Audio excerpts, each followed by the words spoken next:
Yeah. Well, you know, if the president is not going to do it, to the senator who says, you know what, gosh darn it, I will. Republican Ron Johnson of Wisconsin joining us. Senator, what's your plan?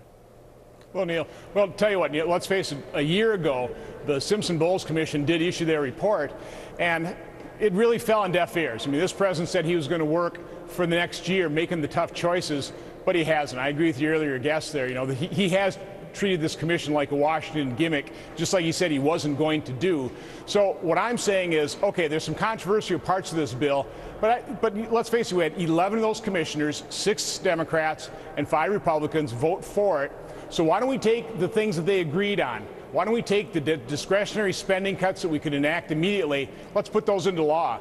So I introduced a piece of legislation today that would do just that. That would save $655 billion over the next 10 years. It's not nearly enough, but it's a good first start. So let's do that. I agree with the president. We can't wait. Let's pass this thing now. You know, Senator, that makes way too much sense, so you're not coming back on this show. Sorry about that. No, in all seriousness, you know, you've always tried to bridge the gap between the parties. I mean, the extremes on both sides. And that doesn't seem like too nutty an idea to me. I mean, let's agree on the stuff we agree on. We could get bigger cuts than we've already discussed, and we could be well along in this process. But is it such in the political environment now that everything's kind of etched in stone? We're going to wait another year till the election just sort of sorts this out? Well, I'm not willing to wait. That's why I'm putting forward this thing. You know, when the super committee formed, I sent a recommendation for $1.4 trillion worth of cuts. That was largely ignored. But, you know, let's be honest, Neil. The problem we have is this president has not led. He's really been phoning it in on this issue for as long as I've been here. And now I'm afraid that he's in the election mode. You know, he wants to run against a do-nothing Congress.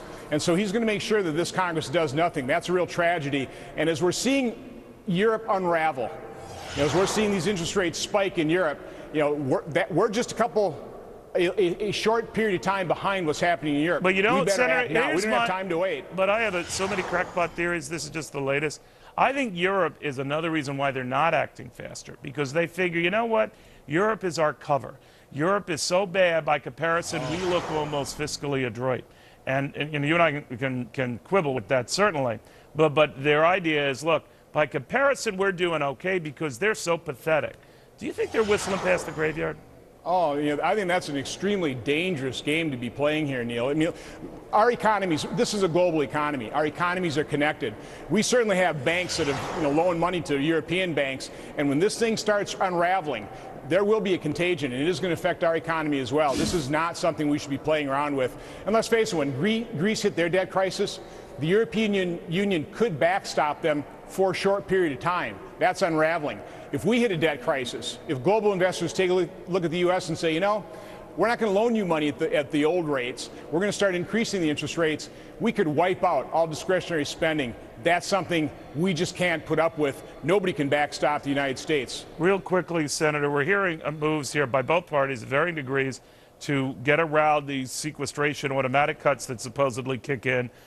Some Democrats balking about the Medicare cut portion of that. Some Republicans like John McCain concerned about the defense cut portion of that.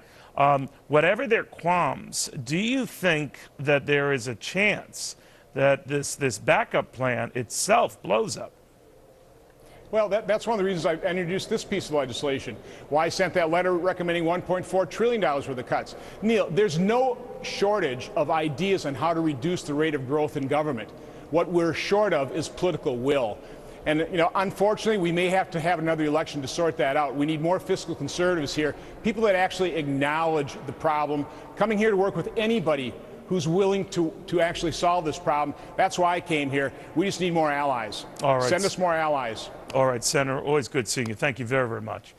Thanks for having me on.